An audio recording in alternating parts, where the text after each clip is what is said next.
Hello guys! Welcome back po ulit sa aking channel. So this is Faye po, and for today's video ay dito po tayo sa Hala application. So today ay mag-i-exchange tayo ng points into coins na 96,000 po ang magiging kapalit.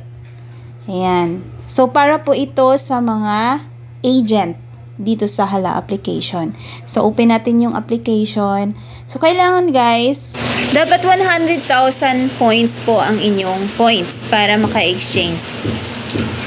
So 100,000 ang minimum na pwedeng i-exchange.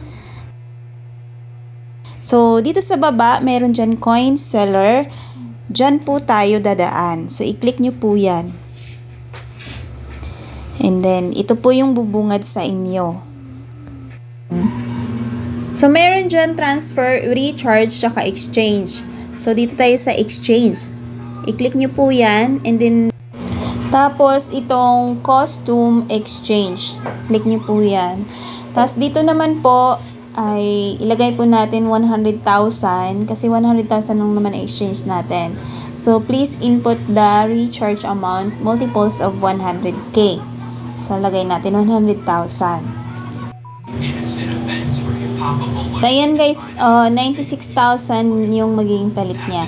So, pagkatapos niyan, i-click nyo lang po yung exchange.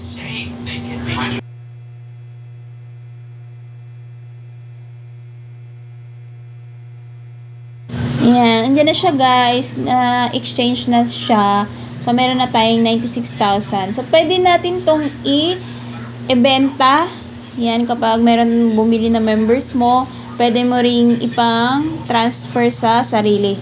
Ayan. Ayan. So, ngayon guys, mag-transfer tayo sa ating sarili. So, parang sa ibang application ganyan, user ID, ilagay nyo lang po yung user ID mo mismo. Ayan. And then, tapos, sa baba, kung magkano. So, enter amount times 1,000 to. So, kung magkano yung i-transfer, ilagay nyo lang dyan. Mag-transfer tayo ng 50,000. So, ilagay natin dyan 50 times 1,000, 50,000. And then, i-click ang transfer. Ayan. So, ano dyan na yun? May username, user ID. I-check nyo po. And then, transfer. Yan yan po. So, meron tayong 46,000 na natira. Ayan. So, ito na guys. Andyan na yung coins natin. So, ayan na lang yung ating points. So, ganun lang po ka-simple exchange ng points into coins po dito sa Hala application. Thank you for watching guys. So meron tayong invite link nandyan sa description para sa agent and para sa host. Thank you. Bye!